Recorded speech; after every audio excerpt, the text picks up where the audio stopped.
তো আমি আগে থেকে চিন্তা ভাবনা করে রেখেছিলাম আজকের গাছ রোপণ আসলে পোলাপান দিয়ে করাবো, কারণ ওরা আমাদের আগামী দিনের ভবিষ্যৎ প্রজন্ম। আসসালামু আলাইকুম, আশা করি সবাই ভালো আছেন। আপনারা জানেন যে বারাবাসা উত্তরপাড়া কবরস্থানে গাছ রোপণ করার জন্য আমরা কিছুদিন আগে গাছ কিনে আনছি।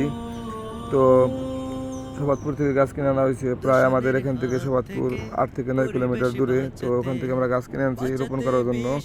তো আসলে সময় সাপেক্ষে গাছ বোনা হয় নাই, যে কোনো কারণে একটু বিজি ছিলাম, তার জন্য আর কি গাছ বোনা হয় নাই। তো আজকে চিন্তা ভাবনা করছি পোলাপান নিয়ে গাছগুলো বুনে দেবো। তো দেখেন ব্যানে করে গাছ নিয়ে যাওয়া হচ্ছে আমাদের কবরস্থানের দিকে।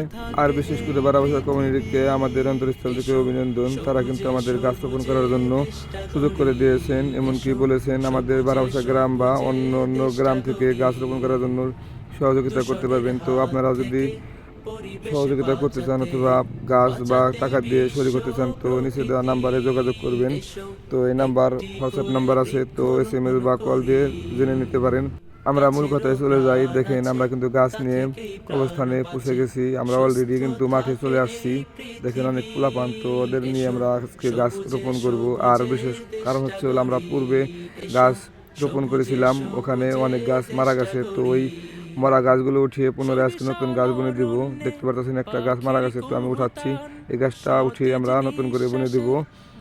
আর এমনি গাছ অনেকগুলা বোনা হয়েছিল, তো সেখান থেকে অনেক গাছগুলো মারা গেছে। আজকে ওগুলো উঠিয়ে এগুলো বুনে দিব, কারণ অযত্নের কারণে গাছগুলো মারা গেছে।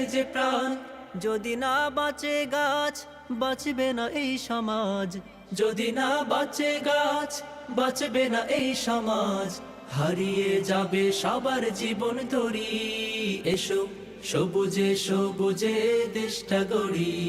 এসো সবুজে সবুজে দেশটা গড়ি।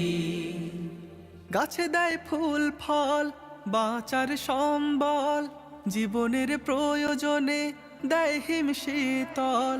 গাছে দেয় ফুল ফল, বাঁচার সম্বল, জীবনের প্রয়োজনে দেয় হিম শীতল। তাই গাছ করব রোপণ। তো আমি আগে থেকে চিন্তা ভাবনা করে রেখেছিলাম আজকের গাছ রোপণ আসলে পোলাপান দিয়ে করাবো, কারণ ওরা আমাদের আগামী দিনের ভবিষ্যৎ প্রজন্ম। তো ওদেরকে ভালো কিছু শেখানো, ভালো কিছু করানো আমাদের কর্তব্য। এখন ওদেরকে দিয়ে যা কিছু করাবো বা শেখাবো, ভবিষ্যতে কিন্তু ওরা আমাদের এগুলাই উপহার দেবে। তো ভালো কিছু শেখালে ভালো কিছু উপহার দেবে। তো ওদেরকে ভালোবাসতে হবে, ভালোবাসা সবসময় ভালো কিছুই করে। তো ওদের পাশে আমরা এমনভাবে দাঁড়াবো যেন ওরা খারাপ কাজ থেকে বিরত থাকে, ভালো কাজ করে আর কি। তো ওদের সময় না দিলে কিন্তু ওরা অবশ্যই খারাপ হতে থাকবে অথবা খারাপ হয়ে যাবে, তো এটাই স্বাভাবিক। সুস্থ থাকে এই পৃথিবী।